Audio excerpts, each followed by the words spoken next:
হ্যাঁ করছে। তো ভাই দয়া করে ভিডিওটা কেউ টান দিবেন না। আসলে এই মুসল্লিরা দেখতেছেন, মুসল্লিরা আপনার দিক থেকে আছে এই মসজিদের জন্য। আল্লাহর ঘর মসজিদ, দেখেন মসজিদ, মসজিদের কি অবস্থা। আসলে বর্তমানে কিন্তু এরকম মসজিদ তেমন একটা নাই।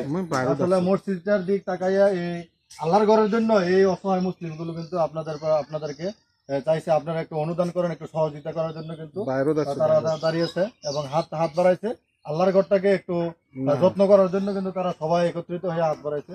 তো আল্লাহর ঘর ছোট হোক বড় হোক আল্লাহর ঘর, তো আল্লাহর ঘর এর জন্য সবাই একটু সহযোগিতা করবেন যাতে তারা এই মসজিদটাকে তারা একটু উন্নত করতে পারে। বিশেষ করে ঝড় বাদলের দিনে যাতে তারা একটু শান্তি মতো যাতে নামাজ পড়তে পারে, সুন্দরভাবে অজুটা করতে পারে, এই জন্য যাতে তারা যাতে এই মসজিদটা সুন্দরভাবে করতে পারে, এইভাবে আপনারা একটু সহযোগিতা করবেন। আর যারা পারেন, যদি পারেন যে না আমি মসজিদটা করে দিব, তারা সেটাও কিন্তু পারেন। অনেকে কিন্তু অনেক জায়গায় মসজিদ করে দেন।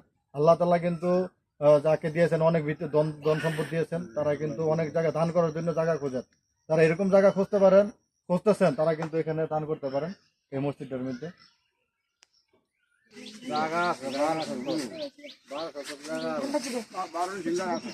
জায়গা তো বলতে মেলা জায়গা, মানুষ 3 শতক 4 শতক জমির উপর